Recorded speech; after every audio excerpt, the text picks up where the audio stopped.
Hi everyone, it's Cindy and welcome back to Studioloo. We are here for day number 11 of Mass Make March, and today we are making button cards. So I've made a prototype today. I've also had to do a little bit of prep work because this is a slightly more labor intensive project. So a button card is essentially a card with buttons on it, and you can use vintage buttons, which is what I'm going to be doing today, or regular buttons, or you can make your own paper buttons using a regular punch like this. This is a 1-inch circle punch, and you can punch out, 3 or 4 pieces of paper, depending if it's like book page or cardstock, glue them together, and then you can poke holes through them just as though they're a button, and you'll get a nice, like, thicker piece of paper that actually feels quite lovely as a button. So the other option that I have here as well is EK Tools makes this set of 2 punches where you can punch 4 holes and then you can punch around them to make a little paper button. But today I'm actually just going to do something not so fancy and work with my button stash, because I have buttons beyond buttons, and I'm going to use my button box today because there's all sorts of great colors in here and I would like to just use some buttons. So the thing about button cards is, you still want them to be a journal card. So I do back them with folders so that they're still significantly easy to write on, despite having these buttons. I don't use toggle buttons on these when I plan to write on them. If you're making them just as a pocket or as like a cluster, you're doing a smaller one, you're using buttons. Toggle buttons are fine. They will bulk your journal a little bit, obviously, but that's not always an issue, right? So you'll need buttons or something, some facsimile of that, paper, and then paper for a backing and paper to lay them on top of. Probably some collage-y type papers or stickers if you want to embellish. And then I'm going to be using my alphabet stamps that I've put in the word buttons to make these little things. I'll just be stamping that. It's also not necessary, but I think it adds a nice little touch. And then you'll need a needle with something to stitch the buttons on with. I'm using embroidery floss. So the prep work that I did today is quite easy. It's just so that I'm not sitting here cutting paper forever. So you can decide what size you want your button card to be. I'm choosing around like a 4 by 2.5 or 3, and I mean, I'm all over the place with different sizes. A couple things. So I do like to cut the corners to round them on both of the papers, and I like to do stitching on these, especially a zigzag around the outside, because it just gives a nice hand feel.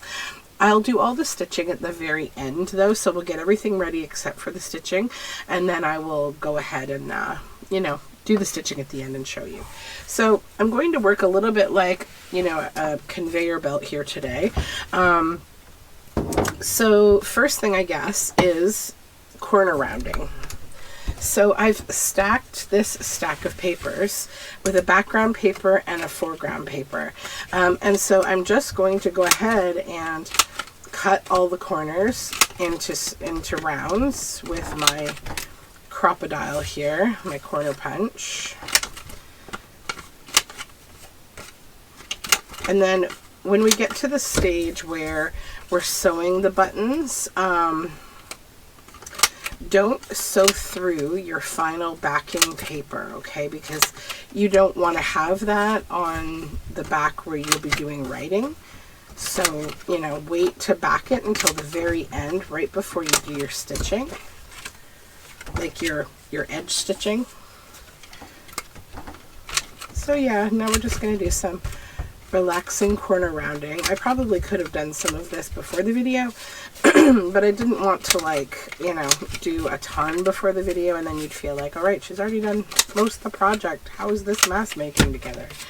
So, and all the papers I'm using I actually took from my scrap bin. So scrapbook paper, scraps, and then just like white paper scraps or kind of neutral paper to put the buttons on top of.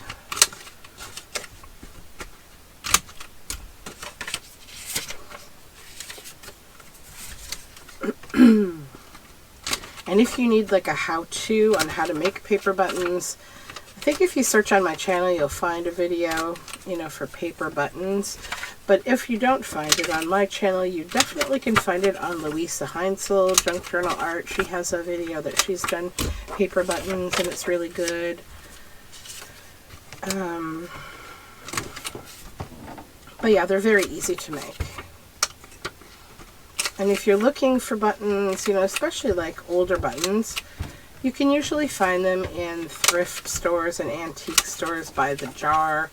I know in some places they can be a little pricey, but in others not so much. I find places like thrift stores like Salvation Army,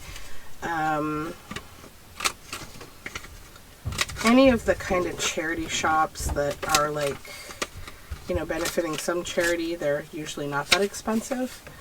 You'll probably pay more at an antique store because, of course, that's like curated kind of supplies.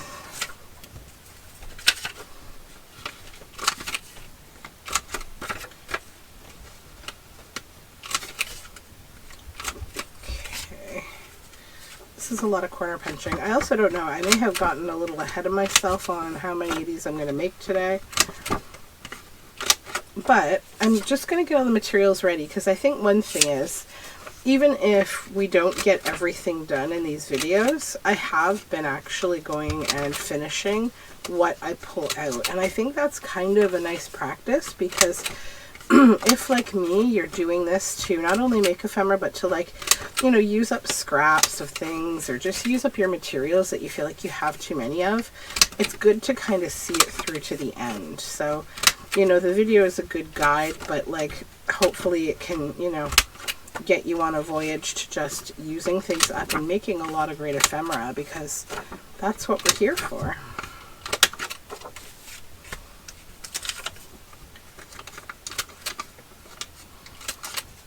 And just kind of be careful with your hands while you're doing this kind of work, you know, this assembly line kind of work, because it can be repetitive and you don't want to get like a repetitive strain in your hand. I still feel like I'm okay. Just kind of, you know, give your hand a little stretch, a little movement. It's hard to do this with your other hand. I think I probably couldn't do that because my dexterity just isn't there in my left hand. My husband comes from a family of lefties, and I keep saying, like, I hope our children are right-handed, because teaching them things if they're lefties is going to be so much harder for me. Things like knitting and such, you know, it's a whole different ballgame. But I would figure it out, because that's what you do. Okay. This is a really good way to use up scrapbook paper that you don't like, or you don't like the one side of. You know, especially if we'd be covering one side of it.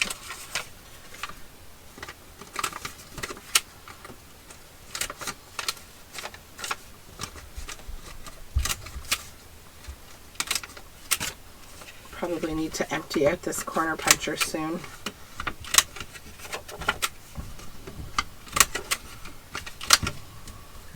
Alright, only a few more to go here. I think we have probably 9 papers to go.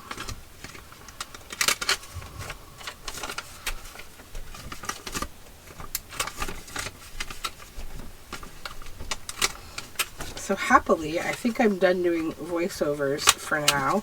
I seem to have my voice back, so that is good.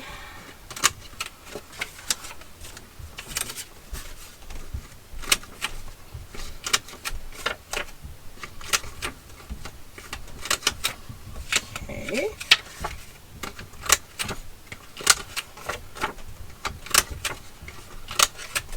And one set to go, and then we'll be done this part.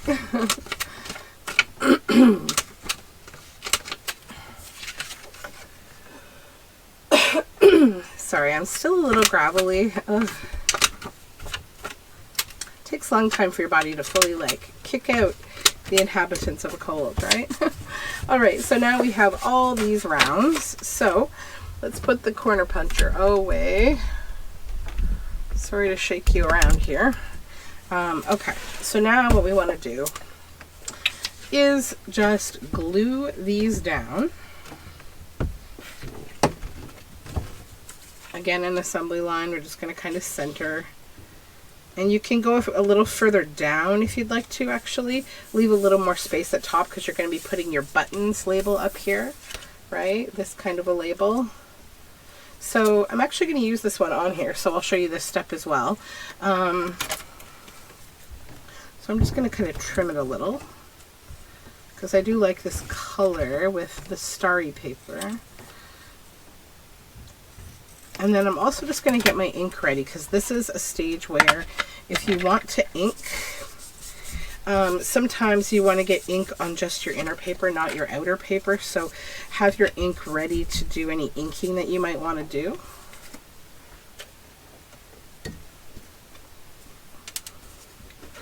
So I'm just going to use our glitter glue to attach this label. Just pop it up here at the top. Sorry for that little snip. I had to take a coffee break and my husband brought me coffee, so yes. Okay, so this one is done. Let's move on with the gluing. So yesterday my son had a little standard kind of doctor's appointment, and he goes to a doctor that's near a location of Krispy Kreme, and he's never been to Krispy Kreme before, so they had a little time to waste. And my son just turned 3 a little bit ago, and so my husband decided to take him to Krispy Kreme and get him a donut. So yeah, that's not centered. He had a great time. He was like charming the people at the donut place and got a free donut, and yeah, it was cute. Why can't I not center this? Let me see here. There we go. That's a little better. Sorry, sometimes the centering part can be a little tricky. Yeah, but you'll get used to it. You know, you'll be okay. But see, that's still off. That's totally off. And I feel like I'm just going to give myself the sanctity of doing this.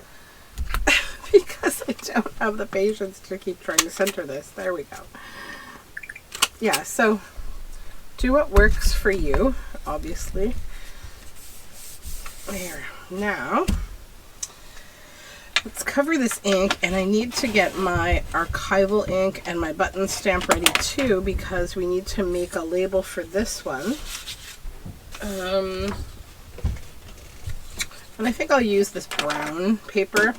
I'm just going to set my archival ink and my button stamp like over here. But basically, what you could do also is just do a bunch, prep a bunch of these so that they're ready and you're not having to stop each time. Like, truly the most efficient way to mass make is to be like an assembly line. Get every part done of the one thing you're doing, and you'll find it a lot easier to make a lot. I'm sort of kind of going back and forth, you know, because I feel like everyone's brain doesn't work the same way, so let's just be a little flexible here and not overthink it. Okay, so I think I'll like this one. Yeah, it's cool. Again, just stamping on scraps.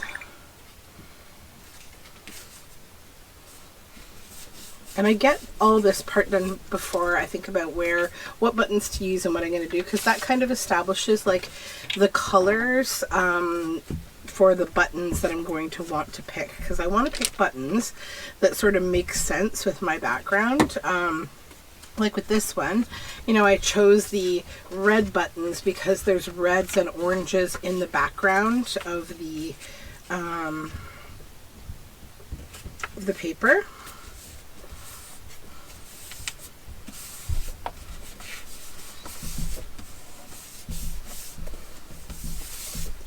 Okay. Yeah, I think I'll come back and do all the button labels at once. So we'll just we'll just do the gluing for now. Because again, it is easier to just go ahead and finish one step at a time.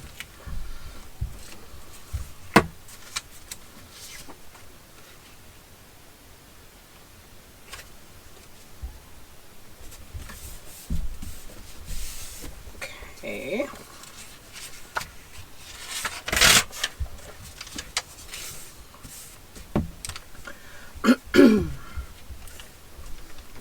My family is having breakfast and we are going to go swimming today, and then I have work, and then my daughter has her parkour class today, and then I think we're going to go out and do some stuff because we're feeling a little bit cabin fever lately from having been in the house because of this cold. This one I'm backing with some this is from an old photo album. So it's a little bit thicker, but I just love the color of it. There we go.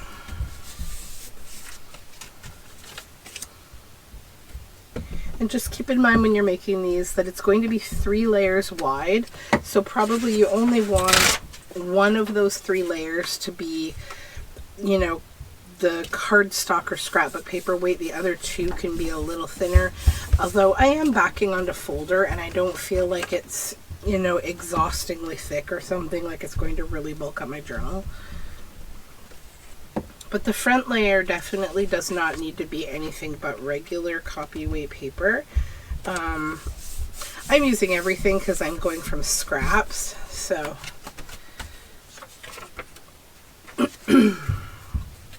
this is just some old book page that I'm going to use.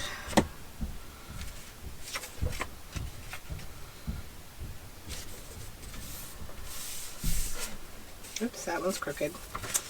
I was just thinking, oh, I've got the hang of this now. I think that the secret is like line the bottom up and then give it a tug toward the top and just kind of, you know, direct yourself, which I still think that's the better method to do.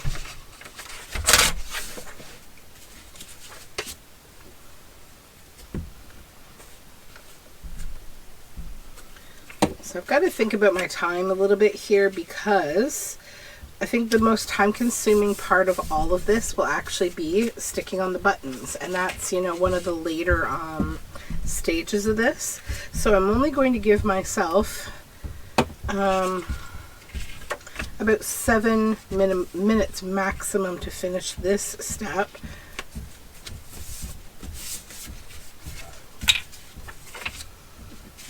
Oopsies, get up there.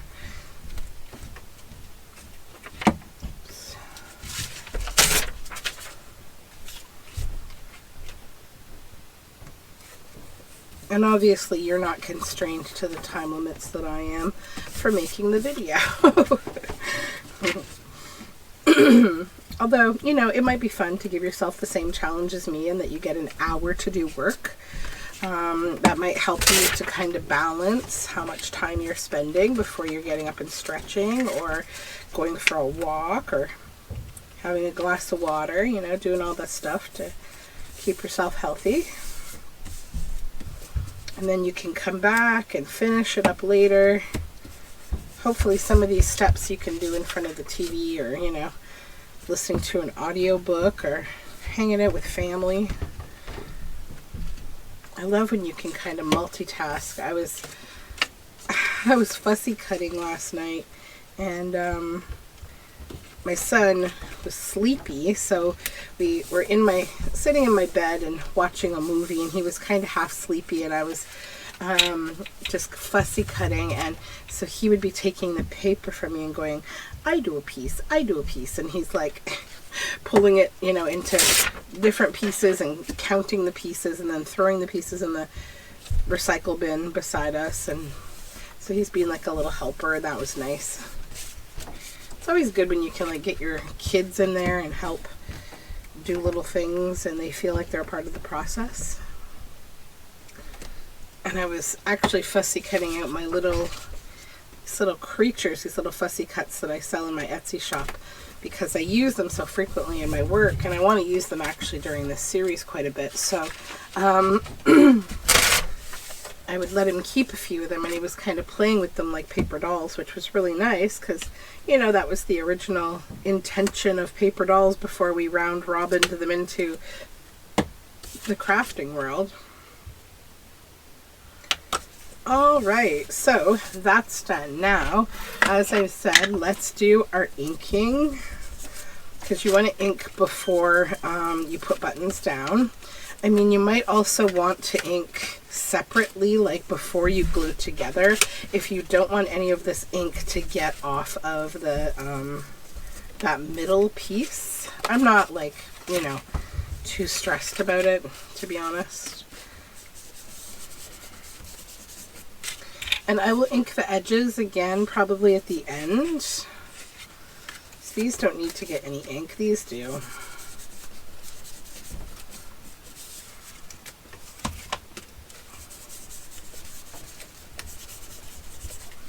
And I'm just kind of quick inking. I'm not, like, you know, freaking out about what kind of marks are being made. I just want to get a little grunge.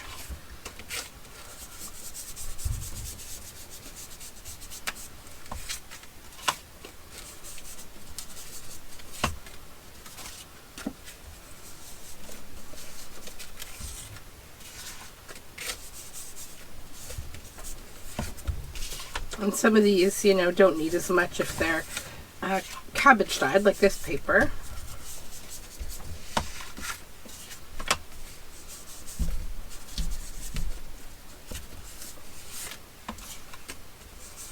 Okay, inking is done. So now we're on the stage of the button labels. So let's get started with those. I use the ones that I've already created here. Now these were stamped on folder, so they're a little thicker. I'm going to put this on with art glitter glue. Then we'll decide how that should go right there.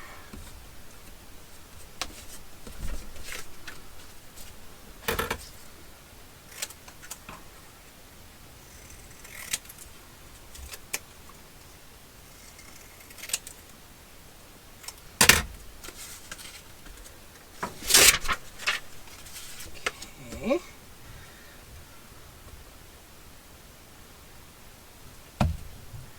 Give myself 5 minutes for this stage. I was 2 minutes early on the last one, so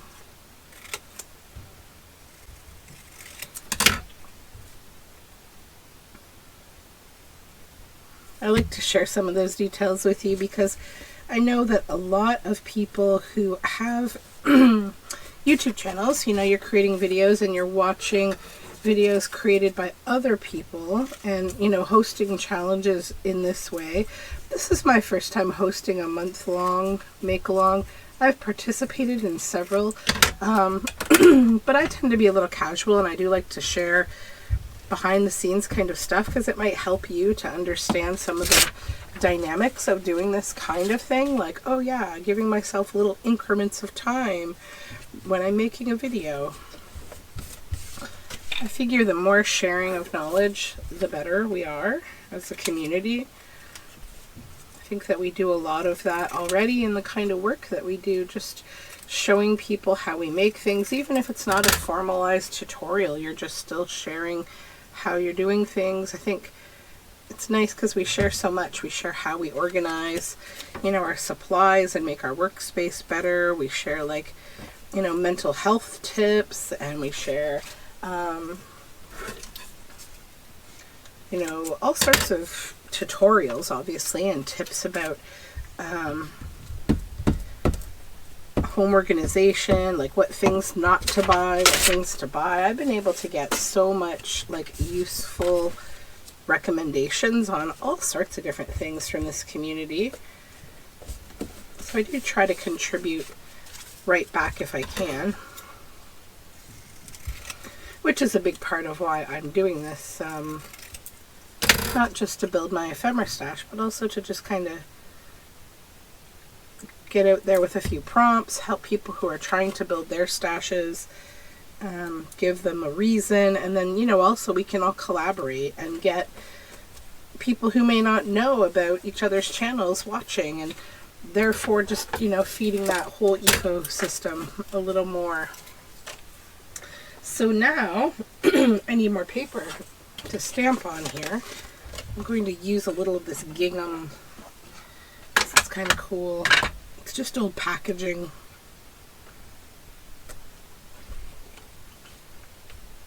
And it's a little different to stamp on too. Also, these are pushing apart a little. There we go. I could probably get one more on there. There we go.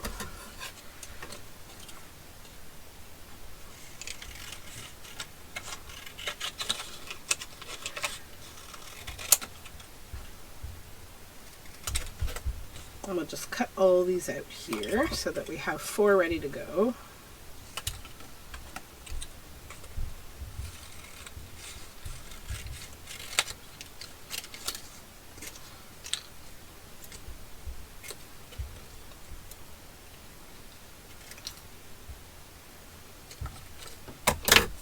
Get rid of all the scraps.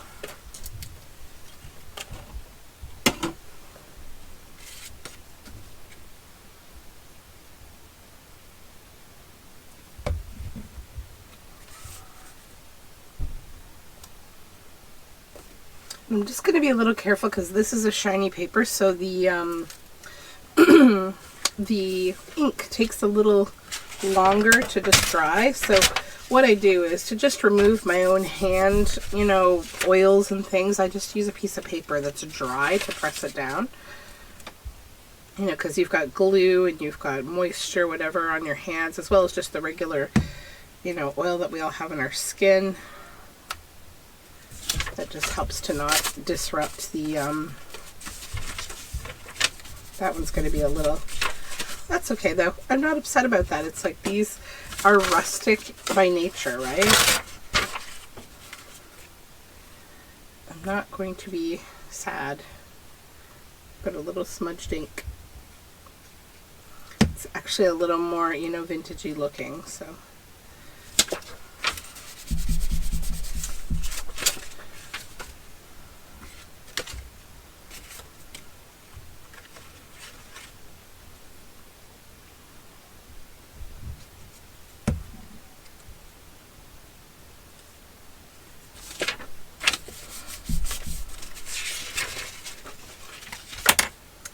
Okay, we have, how many to go? 4, okay.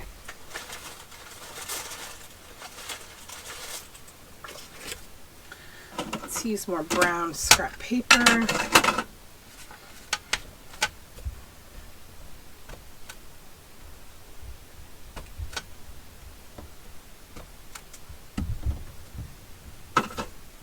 Okay.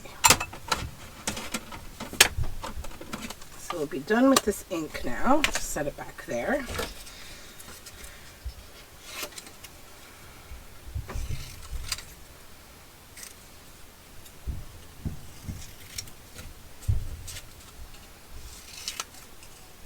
And you'll notice that when I'm stamping, I'm not like stamping necessarily straight. I kind of like to have them a little, you know, irregular.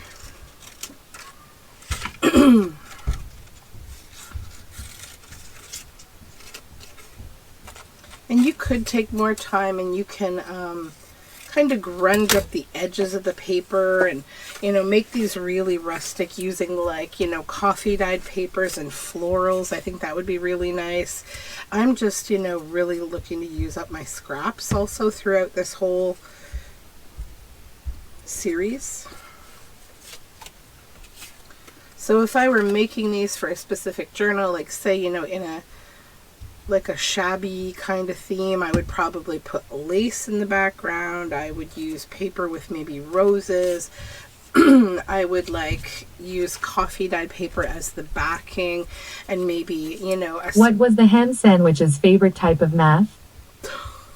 Subtraction. Okay, that bad joke came from this Google device, and I don't know why, but every now and then she gets a little triggered. So yeah, what was I saying? I don't even know. Oh yeah, if I were making a shabby journal, yeah, I would use coffee dyed papers and roses and, you know, those kind of things, lace. Okay. So now we are coming in just under the button here, in terms of time. So what I'm going to do now is select the buttons that I'm going to put on here. So just give me one moment. All right, so it's now time to select buttons. We'll get all these cards over here. And I'll move my glue book out of the way so we can pull the buttons over here. So first one is this black one, and I think I might go with yellow buttons. So I just kind of like lay out, I don't look for the same button, I'm just going by color right now. And you could also, you know, choose, so let's say we choose a few different yellow buttons. Okay, and then, you know, you could actually put one in a different color to just be interesting. It reminds me of like how people paint their fingernails and this nail is like a different color. You could do that. I'm going to today, because I'm just feeling it, I just want to stick with yellow on this one. So let's go with these. Okay. So now I'm going to go ahead and grab my thread. So I've got pink embroidery floss in here. That may offend you. It doesn't go with the colors, but guess what? I don't care.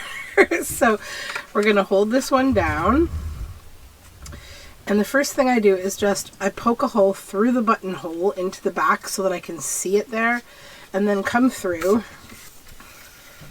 leave a little bit on back, hold on to it, and then don't stab yourself, but come around again, you know, through the other hole. And then this is where we tie our initial anchoring knot. 1 and 2, and that's all I tie, because I'm going to be gluing over this. Just make sure your button is nice and tight to your card, okay? So then come in with your next button and just kind of, you know, look at where you want it. And then again, poke through the front to go in the back. And pull tautly. And then head back in. And then what I do is I just kind of stitch right through the embroidery floss. So I don't know if you saw that, like I stitched through it. And that will just kind of anchor it in place. Then I go down to the next button. And I just kind of think, what's the middle, right? Because the next one's going to go under it. And again, I poke through the front to go in the back. And I am not breaking my floss in between these. We're going to have thread on the back of this card. This is not, you know, your great grandma's cross stitch. You don't got to have the perfect backings. That's not what we're here for. And next one. And you know, you can get a bit quick on this, right? So, which is what you're like trying to do when you're mask making. And again, we're just going to poke on through here.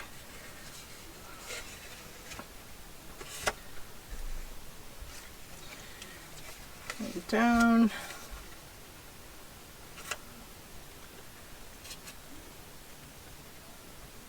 Sorry if I get off camera, I just have to pick it up when I'm looking for the hole on the back. It just makes it a little easier.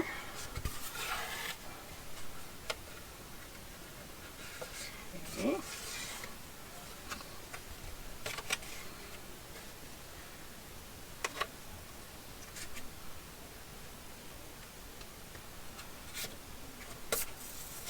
And the last button, back through. Now with the last one, do the same thing, go on through the thread and just kind of like pull it tautly Not so tautly though that you like break your,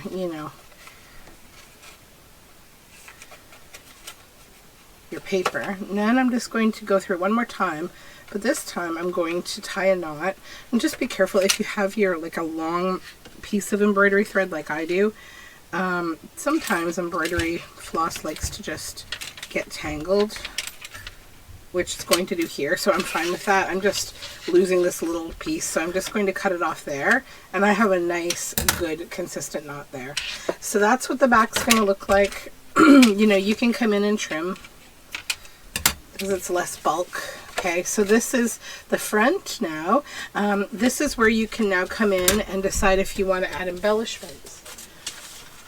So you could take something from like a, anything really, and just add like a little extra something down the side. Like I added some handmade paper here, but I'm not going to do that stage right now.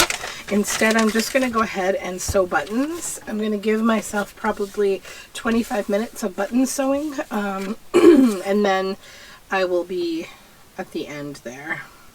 So what I might do for you, so you don't just have to sit and watch me sew button after button, because I think I've told you everything you need to know to get started.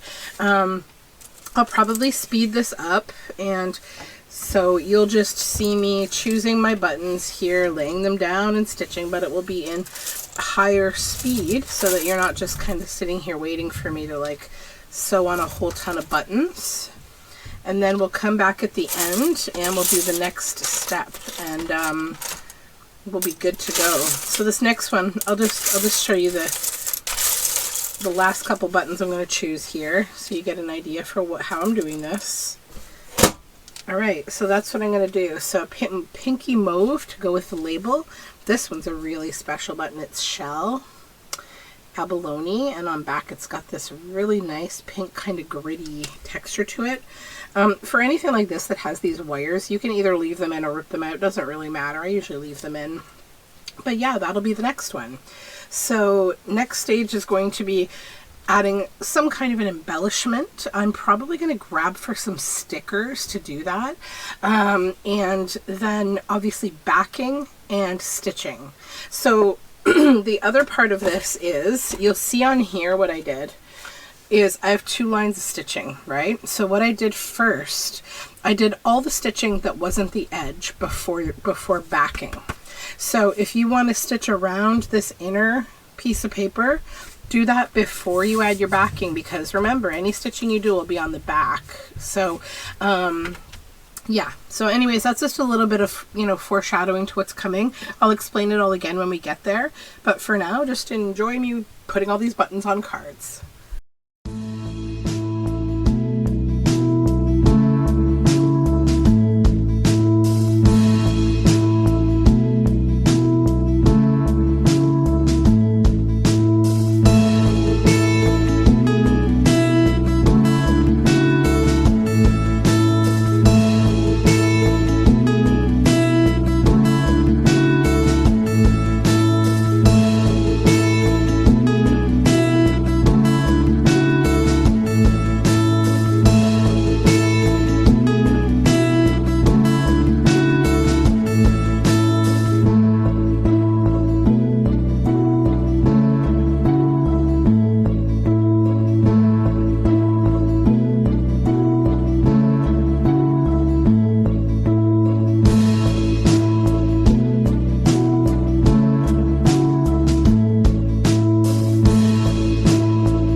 Okay, so I just had like the nicest little stitching session that took probably about 30 minutes to put these all on. So I guess this is kind of a little bit of a cheap mass make, but that's okay. You know, the rules are quite loose in this. We're not trying to, you know, create any laws or anything. So I think the next thing I want to do is, I was thinking, do I want to stitch around the inner paper first? And I think no, I'd like to do a little embellishing. So let me just grab something over here. One sec. Whoops. Okay, so I'm just going to grab the Antiquarian sticker book and see if I have some stickers that would make nice embellishments on here. Also kind of like in an effort to just like use up little things here and there, right? So I like this little pink flower. Let me get in the center so I can, you know, show you what I'm doing here. So I'm going to just kind of tuck that under here. And then it can hang off the edge a little. I will have to trim it. That's no big deal. There we go. And then I'll just hit it with some ink so that I get rid of like the color of the sticker edging. So you can, you know, obviously add more than one if you want to. I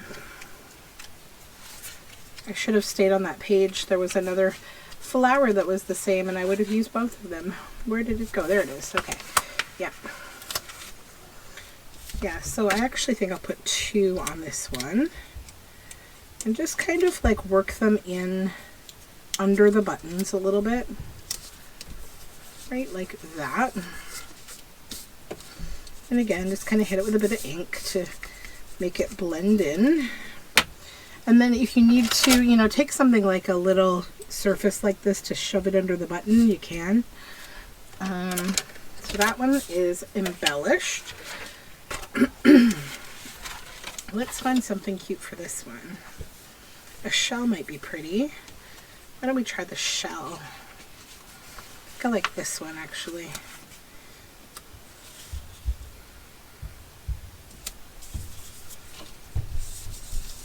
Another thing I think I have somewhere, but I'm not using today, is I think I have a stamp that makes a button card as well. So that's another option for making button cards if you have that stamp.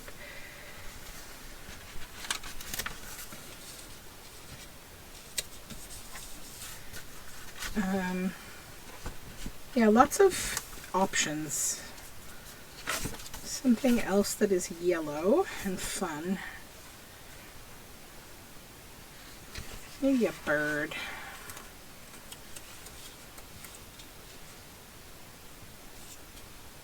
Actually, no, it doesn't work. But I think that these 2 birds could work on a different card.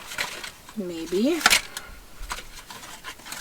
One of the bigger ones that has a good tone for it. Maybe these ones.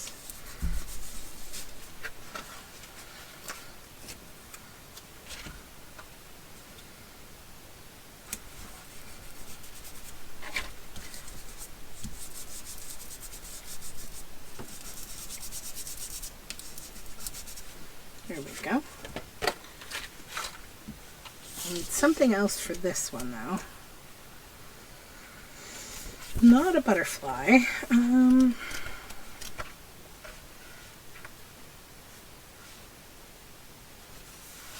Maybe this lemon would be cute. No, it wouldn't. Nope. Sorry. Here's a cool stem. I like that one better actually. Yeah, it's a little more of a free-form shape. I like that more. I need more ink. Kind of ink in between them a little.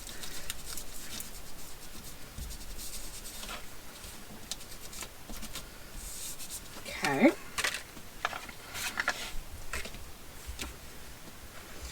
This one I'm thinking I might add just a little mushroom, because these are fun little green buttons.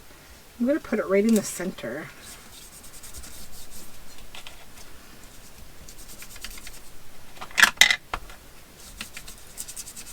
I have a smaller inking brush I could use probably, but this is fine.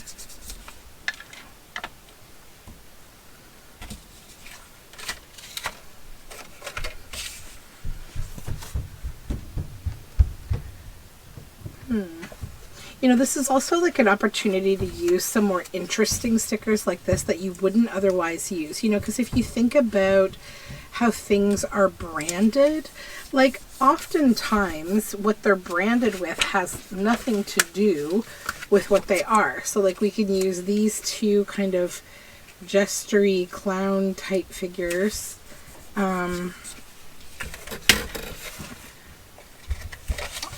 this button card, and it's still kind of cool.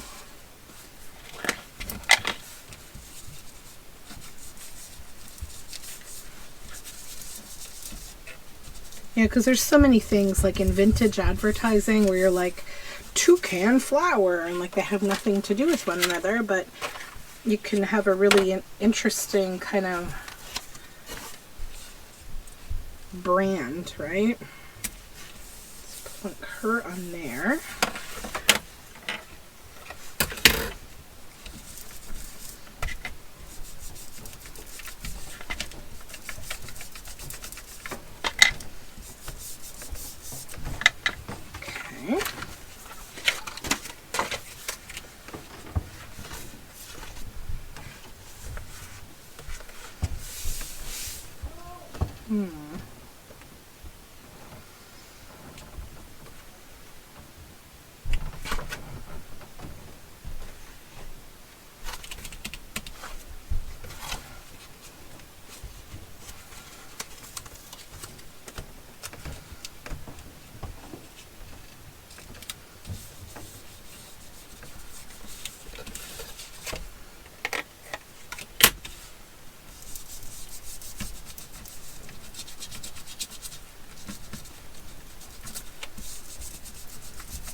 Okay.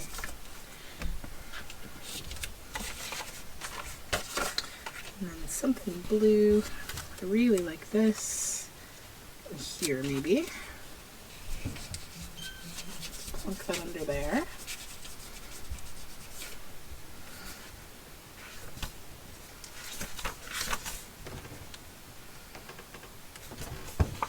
Maybe another flower, but coming down from the top.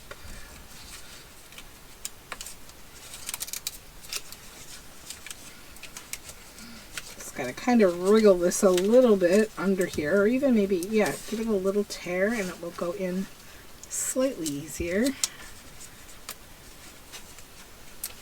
Where are my clips? Here they are. There we go.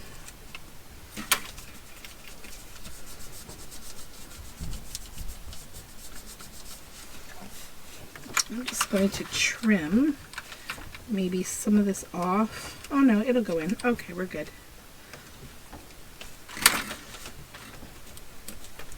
Oops. A little too much ink there. It's okay.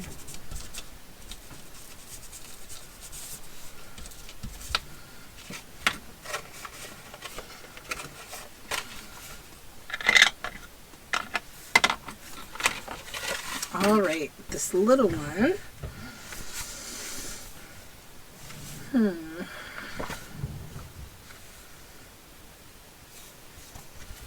Maybe a little bird.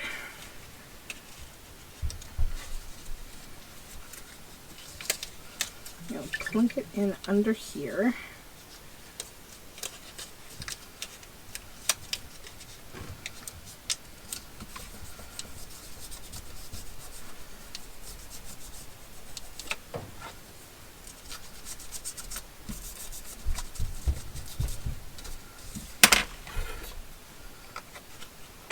Okay.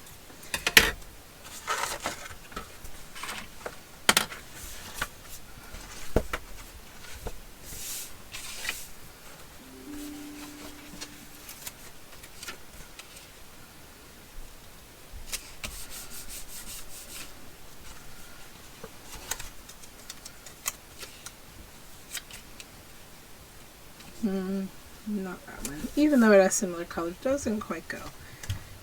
Oh, here, maybe this little... Would this cherub go? Yeah, it will.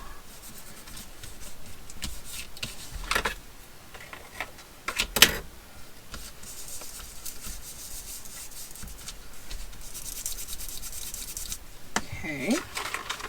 2 more.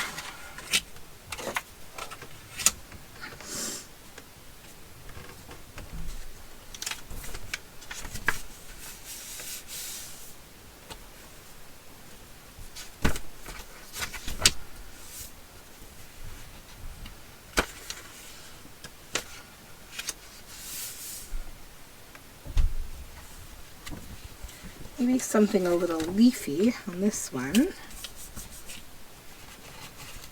Like these. Cute.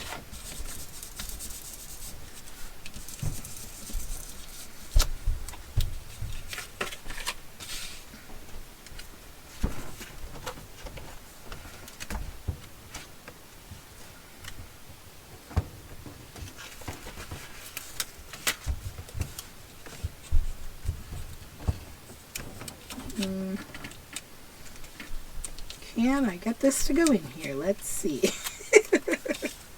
Trying to challenge myself today. Okay, yep, that'll go in there. Perfect. Then if we can bend and slip this down here, just a little bit of patience. A little bit of patience. Almost, almost.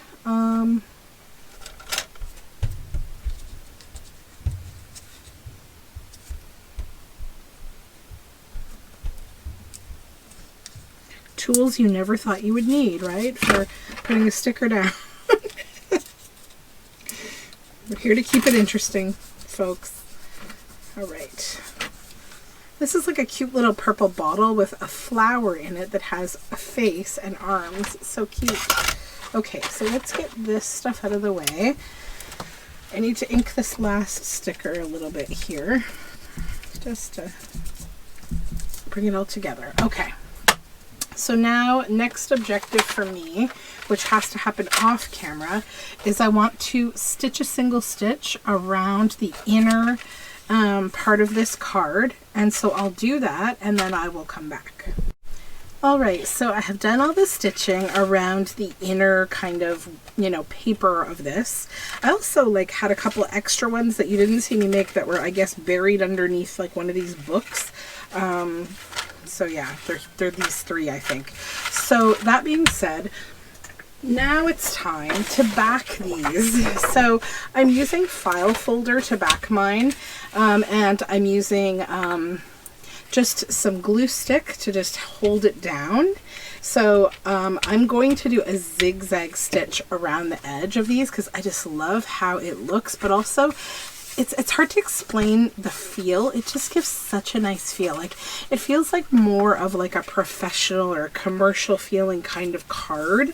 I don't know. It's hard to explain. Some things are just tactile, right? So let's just count how many of these we have. So we have 1, 2, 3, 4, 5, 6, 7, 8, 9, 10, 11, 12, 13, 14, 15, 16. So, you know, because today is kind of a cheat day in that I did a lot of this, you know, slow work, you know, not live, I would say that a more realistic number to record for what you could do in an hour would probably be like around, you know, 8, maybe 6 to 8. But I definitely recommend, though, like, still do your mass make process and like get all your paper materials and everything ready, and then just have a cozy, you know, cup of tea and watch a documentary or something and just do the stitching down of the buttons, because this is how we can kind of combine mass make time with like cozy time, right? And just do that. So I'm going to glue these all down first, and then obviously I have to cut around all of them and then zigzag stitch. So I'm going to just kind of, you know, show you what I'm doing. We'll do a few of these. We'll do this part together, and then I'm going to use my scissors to just cut around this so that we'll have these all backed Then I'm going to zigzag stitch around, and then they will be done. So for the, you know, posterity of not making this video like 5 hours long, I will obviously do some of this on my own, just so that we don't, you know, take forever to have a whole video here. And I'm thinking probably throughout this process of mask making, I'll be doing a bit of learning as I go, like what projects can you truly mask make on video versus which ones can't happen that way. You know, and I think anything with like obviously hand stitching or maybe other things like complicated folding or painting, like where things are a little more time consuming, that might be the case. So let me just cut one of these out and just sort of show you. Okay, so we're just kind of carefully going on around the edge.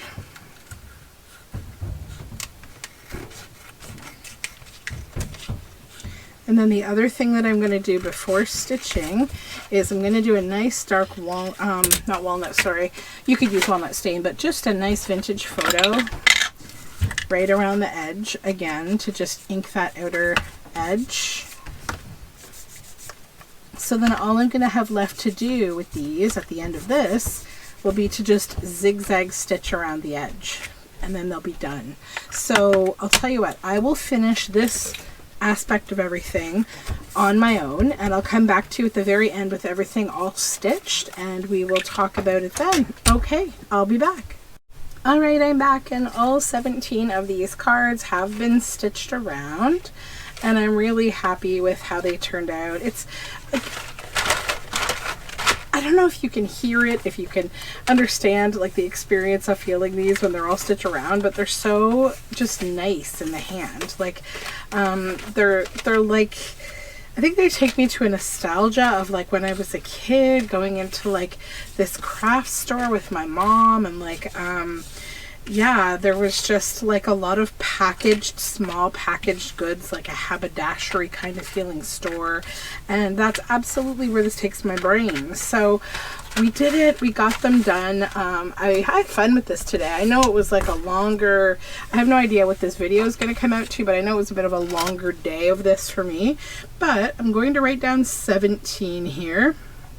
And I'll just add a little star because that will tell me like I didn't do that in 1 hour, but like I made 17, but obviously there was some, you know, stitching time. It's a little bit slower than normal. So that is that. Thank you for joining me for another day here, and I will see you tomorrow so we can continue with Mask Make March.